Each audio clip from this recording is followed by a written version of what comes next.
Hola chicos, en el video pasado vimos el problema de distribución y hablamos un poco sobre el método de Hamilton. También vimos algunas paradojas que suceden. Ahora vamos a ver algunos otros métodos que mejoran en algunos aspectos al método de Hamilton. Recordemos que en cualquier reparto el divisor estándar, que es el que habíamos denotado por S, representa la población promedio que se asigna por cada elemento del tamaño, ¿sí? Por eso es la población total entre el tamaño, ¿sí? Entiéndase que es como a cada elemento como cuánta población en promedio le corresponde, ¿sí? Y entonces Thomas Jefferson especificó la población de un distrito, ¿sí? O de un estado, del más pequeño de la nación, ¿sí? Y a esa la llamó D. Y usando esa D como divisor, en lugar de S, el divisor estándar, eh, cada estado va a recibir una cuota ajustada.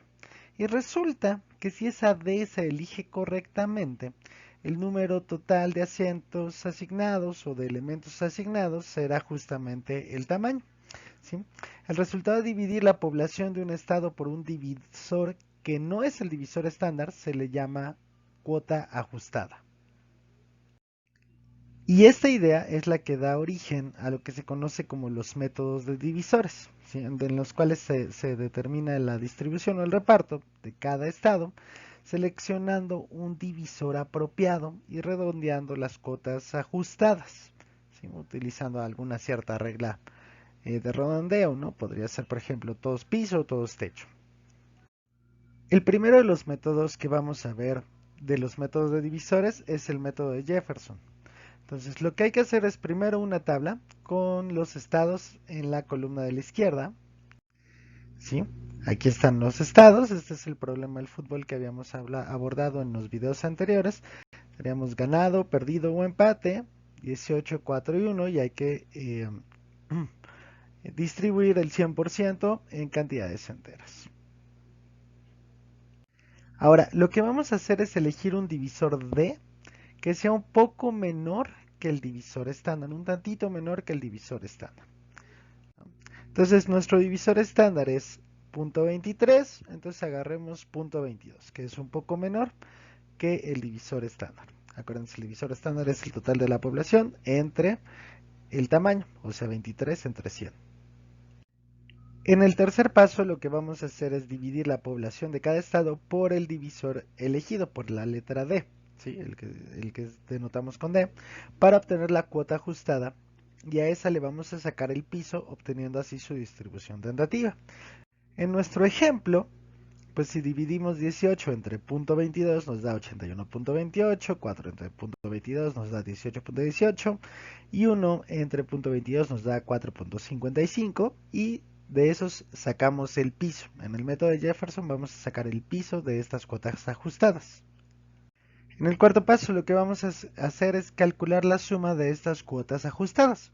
Si es igual al tamaño, ya habremos completado la distribución que se obtiene con el método de Jefferson. En nuestro ejemplo, pues aquí, como podemos ver, al sumar 81 más 18 más 4 nos da 103. No es igual al tamaño. Entonces, como no es igual al tamaño, en nuestro caso es mayor, si la suma en el paso 4 es mayor que el tamaño, vamos a elegir un divisor más grande que el actual, que la D actual, pero no más grande que el divisor estándar. ¿Ok? Y se repiten los pasos. Entonces, bueno, aquí teníamos punto 22, pues vamos a agarrar uno más grande, pero no más grande que el divisor estándar, que es punto 23. Dejémoslo en punto 229. Y repetimos los pasos. Calculamos las cuotas ajustadas, que es ahora 18 entre punto 229, 4 entre punto 229, 1 entre punto 229, y sacamos el piso, ¿no? Entonces tenemos 78, 17 y 4. Y ahora nos dio 99. De nuevo nos sumó los 100 que nos tendría que dar. Entonces, en este caso fue menor. Entonces, si la suma en el paso es menor que el tamaño, debemos elegir un divisor más pequeño y repetir los pasos 3 y 4, ¿sí? Nada más que ahora, pues no tiene sentido regresar al punto 22 porque ese ya era muy pequeño. Es algo como intermedio, pues, del punto 227, y este resulta que si nos da el 100, ¿no? Repetimos el proceso, 18 entre punto 227, 4 entre punto 227, 1 entre punto 227, y ahora sí nos dio los 100. Entonces, la idea del método de Jefferson es encontrar un divisor adecuado, ¿sí? Y lo podemos ir calculando como por tanteo, por bisección, hay muchas maneras en las cuales se puede ir calculando, hasta que la suma de el piso y las cuotas ajustadas nos dé el tamaño. Veamos otro ejemplo de un problema que ya habíamos abordado en uno de los videos anteriores, que es el problema del ayudante, que tenemos que repartir 5 horas de acuerdo a la población, ¿sí? En 3 materias, ¿no? Geometría, cálculo y álgebra. Y la población inscrita a esas materias son 52, 33 y 15 respectivamente. Entonces, pues nuestro divisor estándar es 20, ¿sí? Entonces, tenemos que encontrar primero un divisor un poco más chico que ese 20. Entonces, bueno, intentemos con 18. Calculamos las cuotas ajustadas, que es 52 entre 18, 33 entre 18 y 15 entre 18, que son 2.89, 1.83 y 0.83, y sacamos el piso. Entonces, ahora nos quedó menor que el 5. Acuérdense, tiene que sumar en este caso 5, tiene que sumar el tamaño. Entonces, como nos quedó menor, vamos a agarrar un divisor un poco más chico. A ver, hagámoslo con 15. Eh, Calculamos las cuotas ajustadas y en este caso la suma da 6. Entonces tiene que ser uno un poco más grande, más chico que 18 y más grande que 15. Entonces si lo hacemos con 16, ya nos queda la suma de la suma de las cuotas ajustadas, ya nos da el tamaño. Entonces de nuevo, aquí digo, en principio si dieran desde el principio con el divisor adecuado, pues ya no hay mayor problema, pero si no, siempre hay una manera de irlo obteniendo. Muy padre del método de Jefferson es que en el contexto en el que estamos, por ejemplo, en este el problema de ayudante, la D tiene una interpretación, ¿sí? En este caso, la D sería como el mínimo número de alumnos que se necesita para asignar una hora de asesoría. ¿Sí? Porque al final del día las horas las obtenemos dividiendo el número de alumnos entre esa D, ese mínimo número de alumnos, y quitando la parte fraccionaria del cociente. En nuestro caso, cuando D era 16, pues por eso álgebra no tiene ninguna hora asignada. Como que dijimos, bueno, el mínimo que necesitamos para que se abra una hora de asesoría son 16. Si álgebra no lo cumple, entonces no tiene, ¿no? De igual manera, cálculo, pues tienen 2 veces 16 más 1, ¿no? Pero bueno, ese cachito lo quitamos y acá pues hay 3 veces 16. Entonces, de cierta manera nos da como una unidad mínima la D. Ahora hay un detalle importante.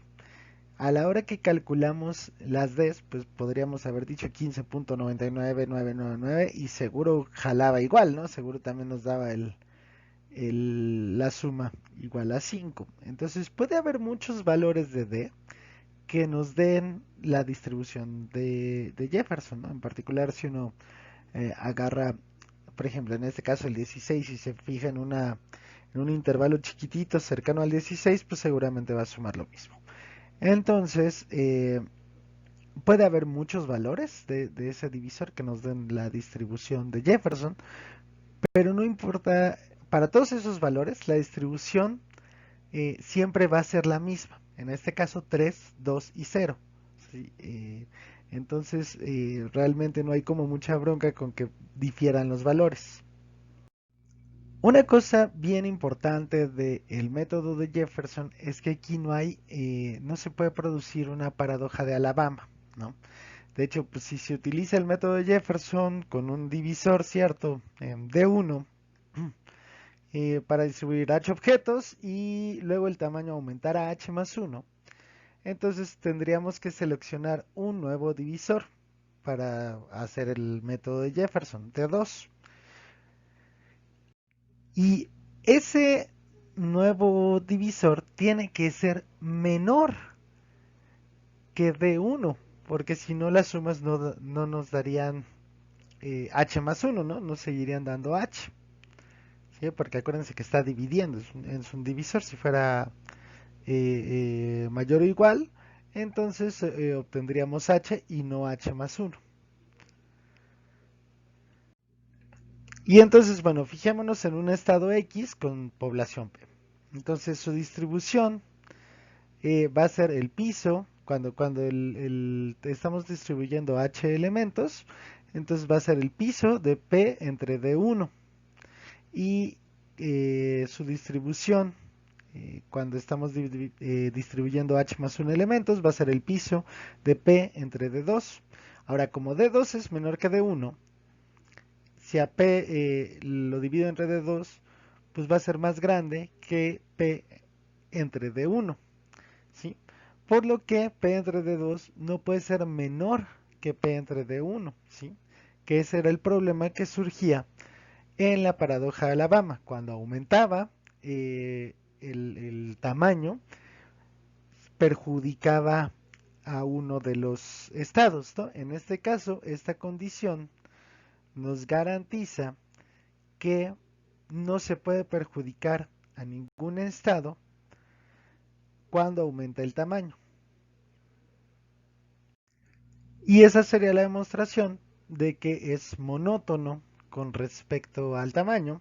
Y también de hecho es monótono con respecto a la población, además que eso es un poco más complejo de demostrar, no demasiado, inténtenlo si quieren, pero vamos, tiene ahí un poquito de trampa, bueno, su truquito. Y entonces, bueno, uno podría decir, bueno, pues si este es considerablemente, pues no tiene ni paradoja de la población ni paradoja de Alabama, entonces pues, no hubiéramos visto el de Hamilton, ¿no? Nos llegábamos a este desde el principio.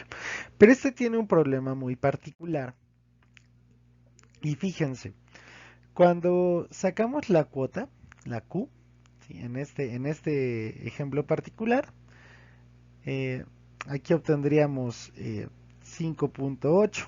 ¿Sí? Entonces el piso de la cuota es 5, o lo que se le conoce como la cuota baja, el piso de la cuota, y el techo es 6. ¿Sí? Pero si usamos el método de Jefferson para hacer la distribución de 10 elementos en este ejemplo, con estas poblaciones, Jefferson nos da 7 para el estado D. ¿Sí? Entonces, uno de los problemas que tiene el método de Jefferson es que no otorga ni el piso de la cuota ni el techo de la cuota. En este caso le dio bastante más. Sí, bueno, uno más, pero proporcionalmente es muchísimo más. Y a esto se le llama la condición de la cuota. Un método cumple con la condición de la cuota si en cualquier situación otorga la cuota baja o la cuota alta, es decir, el piso de la cuota o el techo de la cuota. ¿Sí? Y en el caso del método de Jefferson no cumple con la condición de la cuota.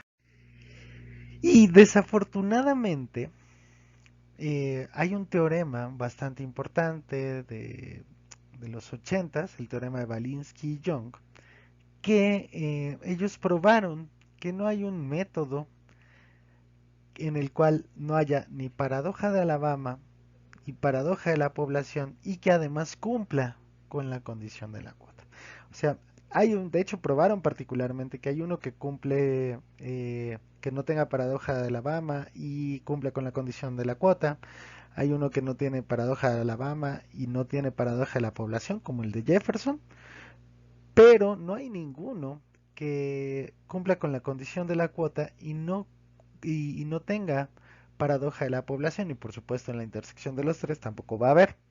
¿Sí? Entonces realmente en este sentido el teorema de Valinsky y Young es súper importante porque lo que nos dice esencialmente es que no hay un método de reparto que sea completamente justo, ¿no? Que no vaya a tener paradojas. Al final del día, la paradoja de la mama y la de la población son una abstracción de la idea formal que tenemos de justicia y lo mismo la condición de la cuota.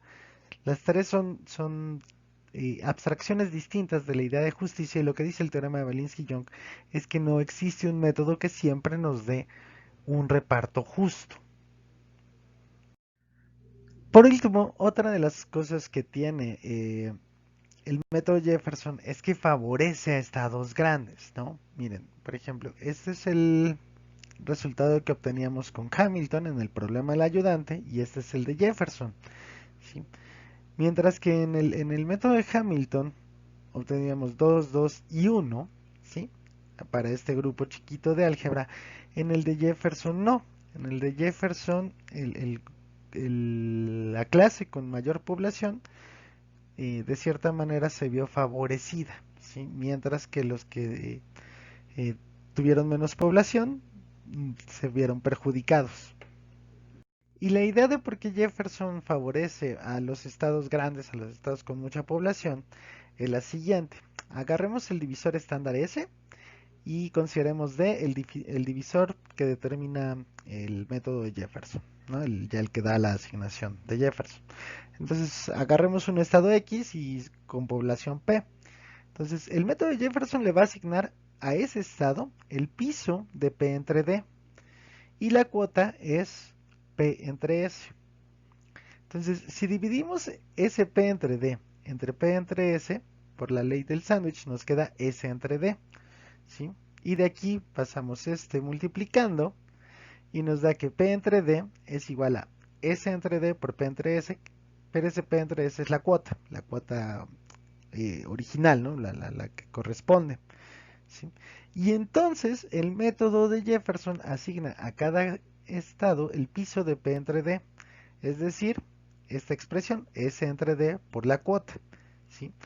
Pero como D es un divisor más pequeño que el divisor estándar, entonces siempre lo podemos pensar como 1 más algo, ¿no?